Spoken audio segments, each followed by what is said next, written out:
It's National Homeless Awareness Week and we are here in Birmingham. Today we're talking to people within Birmingham regarding the cost of living crisis and how it's affecting them.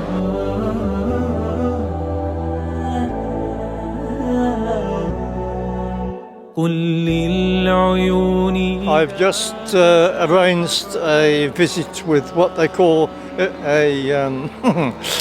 food bank in Erdington. I don't really want to go there, but as you know, in the world at the moment, there's not going to be much choice. Personally, have you noticed any increases in your day-to-day costings yourself?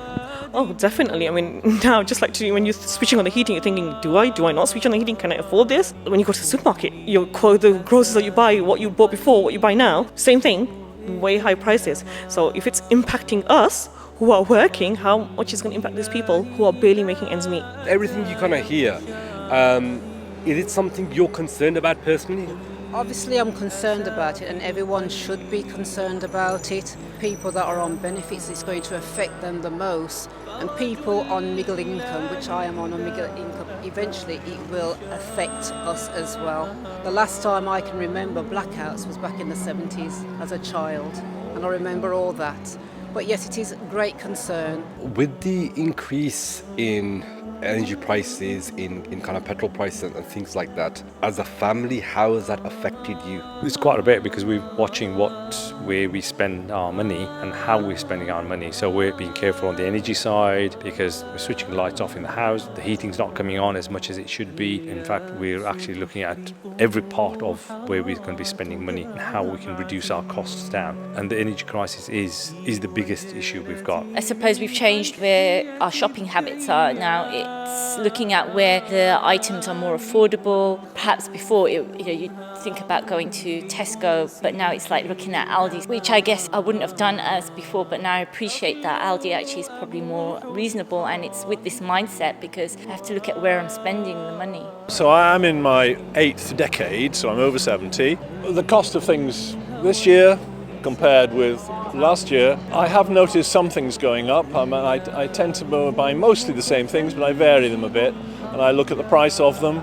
And I suppose because I realise that the cost of living is going up, I sort of accept that it's happening, and I do wonder what on earth I can possibly do about it, except to be very economical. Where I live, there is central heating, gas central heating, but I don't use it. I've been using electric.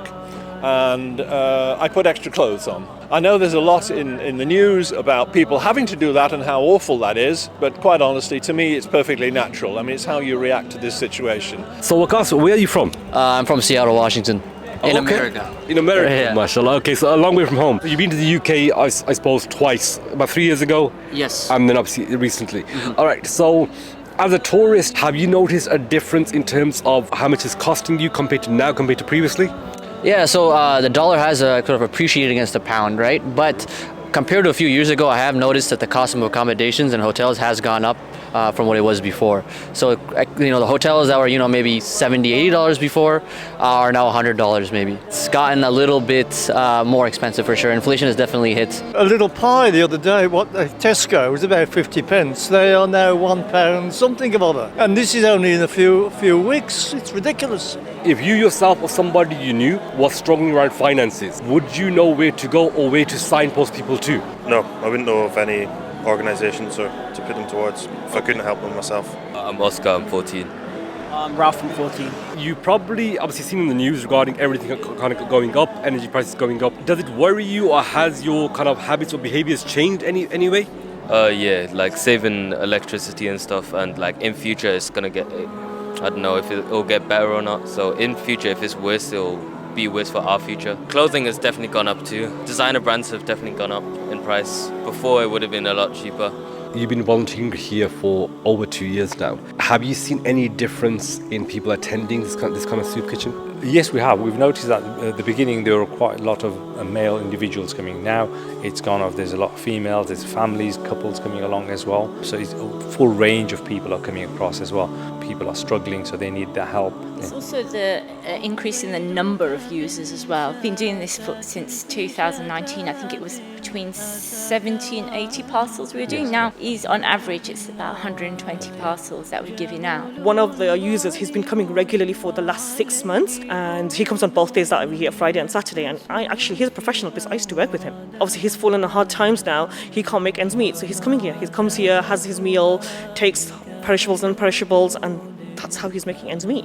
Has your own behaviour changed, or? My behaviour has changed. I'm one of these people that like to have the heating on all the time, but I've come to realise that yes, you have to turn down the thermostat at 1 degree or 2 degrees if you can. I'm fortunate that I am well paid, but I am making adjustments, turning down the thermostat, not taking too long in the bathroom when I'm having a shower. It's basic things like that, and not wasting stuff. I've never used to waste things anyway, but I'm extra careful now, only buying what I actually need to buy. For more resources and information, please visit the website www.nhaw.co.uk.